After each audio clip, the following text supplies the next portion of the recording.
கர்த்தருடைய பரிசுத்த நாமம் மகிமைப்படுவதாக. பிலிப்பியர் 3:18 வசனத்திலே ஒரு வார்த்தை இப்படி இருக்கிறது: அவர்கள் கிறிஸ்துவின் சிலுவைக்கு பகைஞர்கள். They are the enemies of cross. நம்முடைய வாழ்க்கையிலே சிலுவைக்கு நாம் பகைஞராக இருக்கிறோமா அல்லது சிலுவையை நேசிகளுடைய கூட்டத்தில் இருக்கிறோமா என்கிறதை நிதானித்து பார்க்க வேண்டும். அநேகருடைய நடக்கையை கண்டபோது அப்போஸ்தலனாகிய பவுல் இந்த வார்த்தைகளை கண்ணீரோடு எழுதுகிறார். யார் சிலுவைக்கு பகைஞர்கள்? அவர்களுடைய முடிவு அழிவு, அவருடைய தேவன் வயிறு, அவளுடைய மகிமை, அவளுடைய லட்சையே. அவர்கள் பூமிக்கடுத்தவைகளை சிந்திக்கிறார்கள்.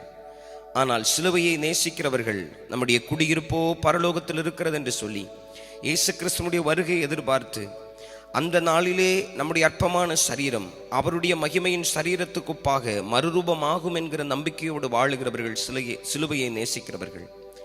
நாம் சிலுவைக்கு பகைஞரா அல்லது சிலுவையை நேசிக்கிறோமா என்கிறதை இந்த வசனத்தின் அடிப்படையில் நம்மை நாமே நிதானித்து பார்ப்போம்.